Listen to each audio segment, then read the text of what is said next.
Well, it has been years in the making, and now all the hard work by the Indy 2022 College Football Championship host committee about to pay off. With more on how Indy is prepared for this weekend and defending its reputation as an elite big event host city, pleased to welcome back to the show, as always, Indy College Football Playoff Inc. President Susan Baughman. And Susan, as always, welcome to the show. Thanks.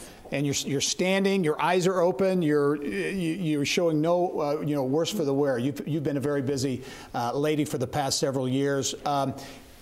Encapsulate it, if you would, on how much work, how much planning, how much preparation has gone into getting ready for this weekend.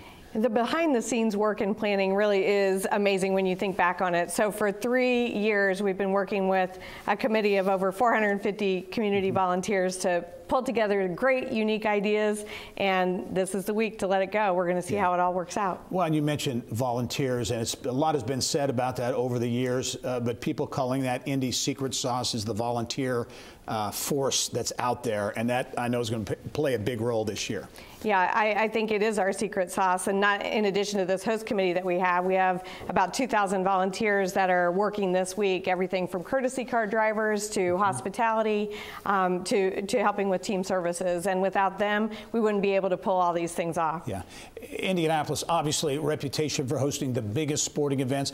As you look at them, and you've been involved in so many Final Fours, Super Bowl, where does this stack up? How would you kind of put this in the hierarchy, if you will? Yeah, this is one of the elite, big national events that we really like to have here in the city. I think it's much like the Final Four in that the fans that come in are for sure sport fans. They're here for football. They've got a team in the hunt here, and so it's all about the sport.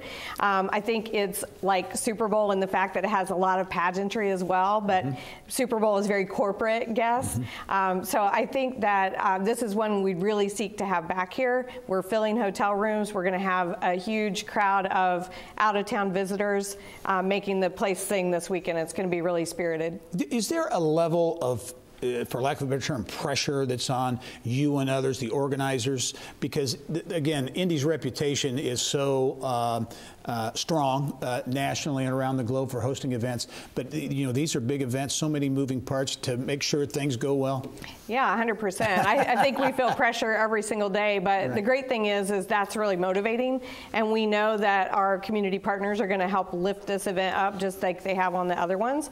I think we want it to be the best event it can be, but we welcome the next event to be the next best event, right? So we're just trying to make it special and unique and leave a real impression in the minds of those who visit Indianapolis as a wonderful place to come back, to work, to play, to visit. You mentioned making it special and unique, and that's one thing that I think Indianapolis has always excelled at, is doing something different to make it special, to make it unique.